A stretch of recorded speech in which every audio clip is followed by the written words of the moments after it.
hermanos amados, un placer una vez más estar con ustedes para traerles una palabra de bendición, de fortaleza. En este último tiempo donde se espera incluso por parte de nuestras autoridades de salud, tiempos más difíciles, estaba escuchando que podían hablar de miles de muertos. Pero lo importante aquí es la vida en el Señor. Yo quiero hablarte sobre un tema de el plan de Dios con las personas y cómo lo desarrolla el Señor. Hablando de la vida del apóstol Pedro, en un momento determinado Jesús le habló a Pedro y le dijo: Satanás te ha pedido para zarandearte como el trigo, pero yo he orado para que tu fe no falte.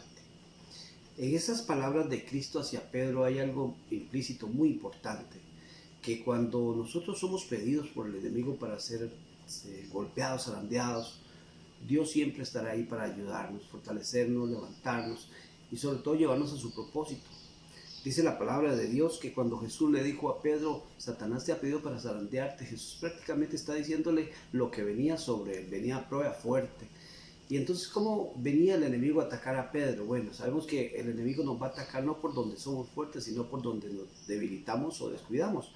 Y Pedro era todo un personaje en medio de los 12 apóstoles. La Biblia nos declara de que en un momento determinado Jesús le habla a Pedro de que tenía que orar más, de que tenía que buscarlo más, de caminar más con él.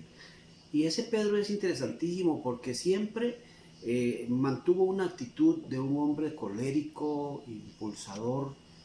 La Biblia nos declara a nosotros que en un momento determinado Jesús le pregunta a los discípulos: ¿quiénes dicen los hombres que soy yo? Y la gente empezó a decirle todo tipo de profetas.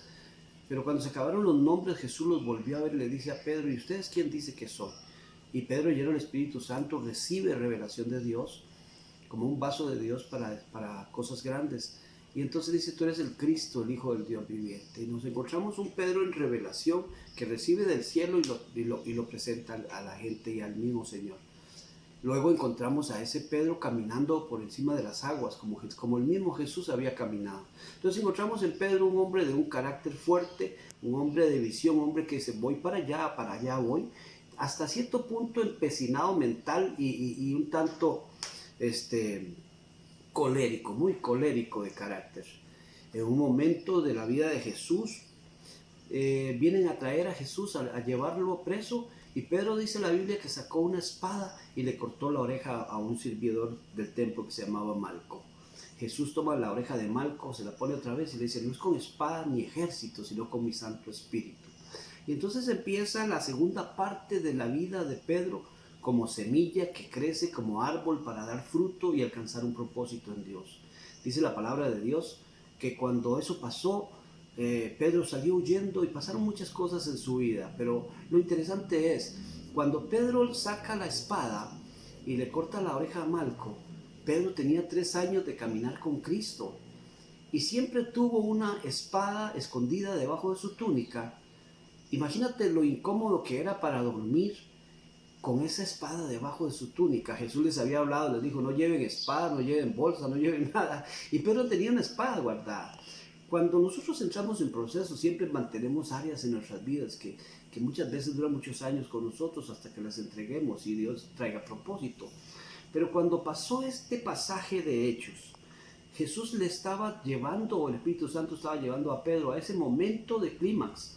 Porque en un momento determinado los discípulos dijeron: ¿quién es el más alto de nosotros? ¿Quién es el más importante de nosotros? Bueno, ahí estaba Juan, el discípulo amado, que pasaba pegado al corazón de Cristo. Y podrían decirse: porque ama mucho, pero la discusión se alargó. Probablemente Marcos pudo haber dicho: yo porque yo soy el intelectual, o Lucas porque yo soy el médico, y sucesivamente.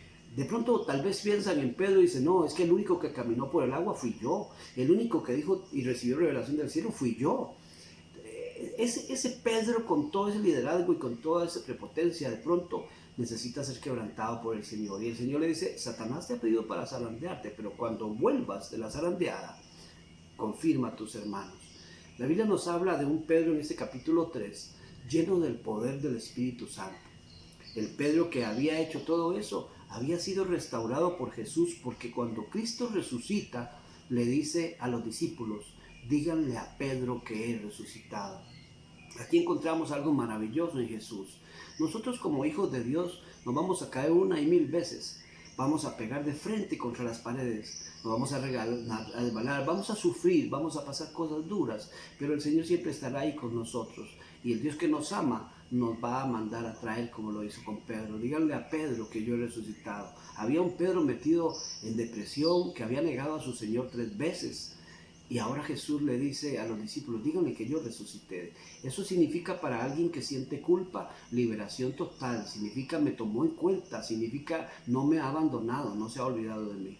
Y ahora Pedro, lleno del Espíritu Santo, llega hasta el pórtico del templo, juntamente con Juan. Y estando allí ocurre algo maravilloso. Dice la palabra que había en ese lugar, dice el capítulo 3, versículo 2. Dice, y era traído un hombre cojo de nacimiento, quien ponía cada día a la puerta del templo y que se llamaba la Hermosa, para que pidiese limosna a los que entraban en el templo. Cuando vio a Pedro y a Juan que iban a entrar en el templo, le rogaba que le dieran limosna.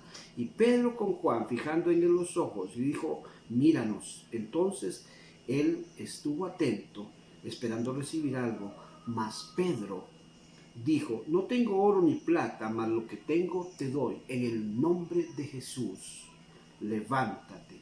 Y dice la palabra de Dios que se ocasionó allí el milagro. Ahora vemos a un Pedro que está viviendo un momento de su vida que nunca había vivido. Milagros ocurrían en su vida. Dice la palabra que por solo la sombra de Pedro la gente se sanaba. Era viendo cosas extraordinarias en su vida, en su ministerio.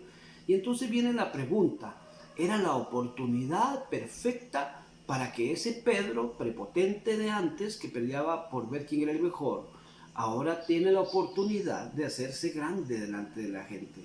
Y cuando le traen al cojo, dice Pedro, yo no tengo oro ni plata, míranos, pero lo que tenemos, eso te damos. En el nombre de Jesucristo, levántate y camina. Ahora Pedro estaba cumpliendo con la palabra que Cristo le había dicho. Vas a ser procesado por los golpes. Pero cuando regreses de eso, de tu proceso, de tu prueba, confirma a tus hermanos que ya no eres el mismo. Confirma a tus hermanos que ahora me das la gloria a mí, en otras palabras. Y cuando Pedro le dice a este hombre, no tengo oro ni plata, mas lo que tengo te doy. En el nombre de Jesús, levántate y anda. El hombre fijamente mirándole a los ojos, dice la palabra, que se puso de pie y caminó. La gente venía de todas partes a ver. Era un cojo que todo el mundo lo conocía. Era el hombre que pedía todos los días en la entrada del templo. Mas ahora lo ven caminando y adorando a Dios. Y entonces se acumula la gente viendo qué pasó con este hombre. Y era la oportunidad de Pedro de robarse la gloria de Dios. Mas encontramos un Pedro dándole la gloria al que merece la gloria. Déjame decirte algo esta tarde. Cuando Dios tiene planes contigo, te va a llevar a su propósito. Te va a formar, te va a pulir. Eres una semilla que Dios sembró, que lleva un proceso de crecimiento, y como un árbol en el Señor regado por el Espíritu Santo, vas a dar mucho fruto para la gloria de Dios, mientras le des la gloria al que merece toda la gloria. Pedro le dio la gloria al Señor y restauró a todos sus hermanos con su testimonio de que, como dijo el apóstol Pablo sabiamente en un momento, ya no vivo yo, vive Cristo en mí. En el caso de Pedro encontramos esa maravillosa enseñanza y esperamos en Dios que sea para ti de grande bendición, que la traigas a tu corazón, que si hay un llamado de Dios en ti, Dios te llevará a propósito. Que la clave del éxito es reconocer tu pequeñez ante la grandeza de Dios, al que merece toda la gloria y toda la honra. Que el Señor te bendiga por estar por nosotros y te esperamos la próxima semana otra vez aquí en este nuestro punto de encuentro.